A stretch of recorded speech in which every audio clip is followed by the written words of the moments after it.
Today I want to answer one of the most commonly asked questions about solo travel. Is it lonely? First of all, let's take a step back and think about what we mean by the word lonely. Even at home, no matter how many friends you have, there will be moments where you wish you had this person to hang out with, or you wish you had this thing to do when you see other people doing fun things on Facebook or something like that.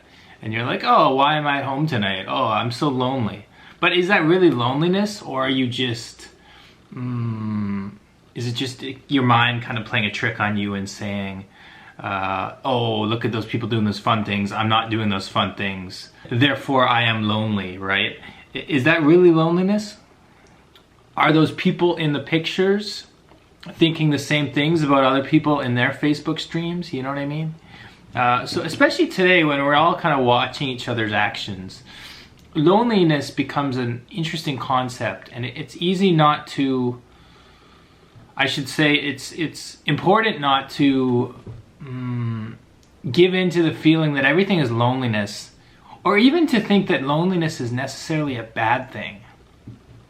Now, I'm not talking about someone who really doesn't have any friends and just feels like they're not happy with their place in life.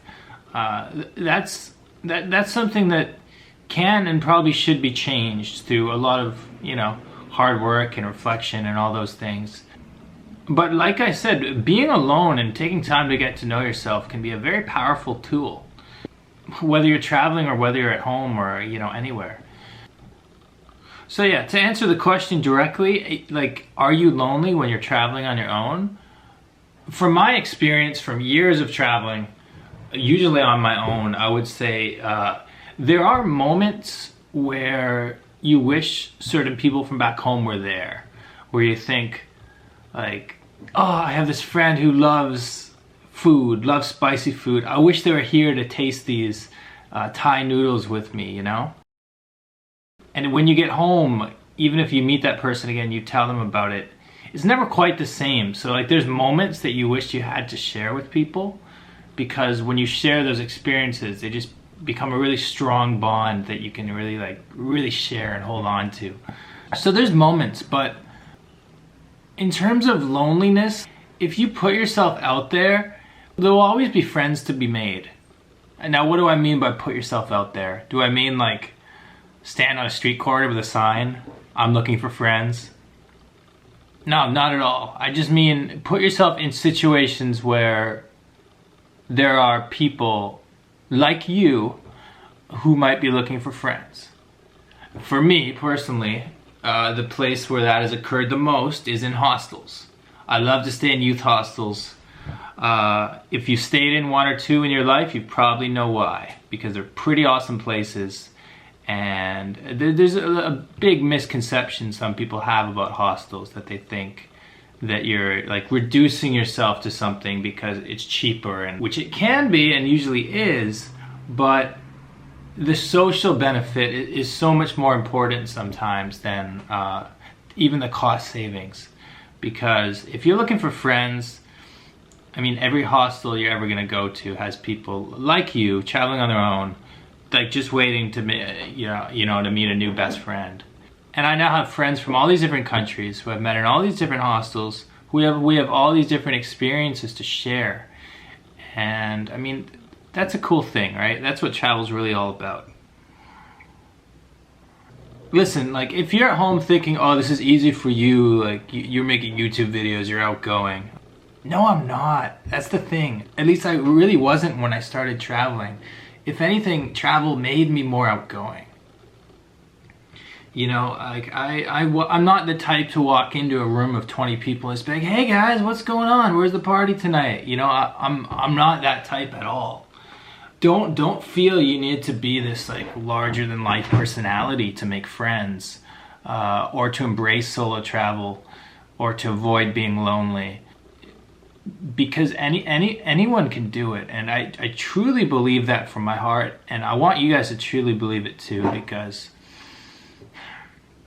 for people to avoid taking big trips because they're afraid of being on their own, or they think that someone else bailed on the trip to Mexico, okay, I can't go on my own, I'd be a loser, I'm not going to do this, like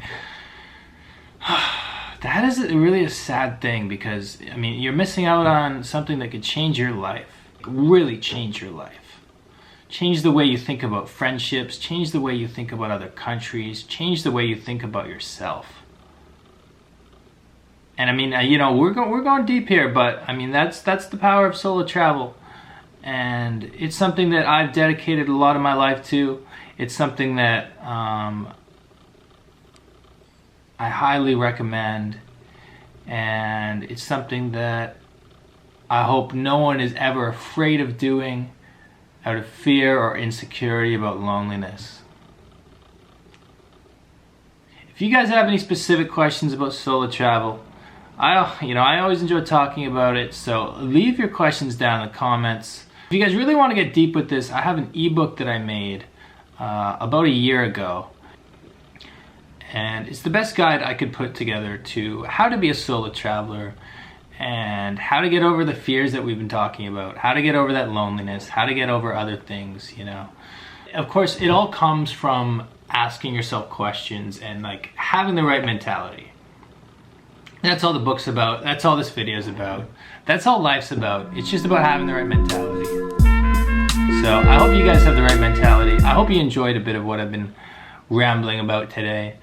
And as always, you know, if you enjoyed something I've talked about, let me know. Share it with other people. And yeah. And I hope you have a wonderful day. I literally just like spilled coffee on my hand.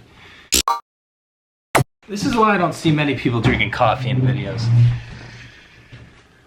I mean, when you're traveling on your own, the first thing you get to ask yourself is, it's a simple question, but it's a very big question, and it's, who am I really?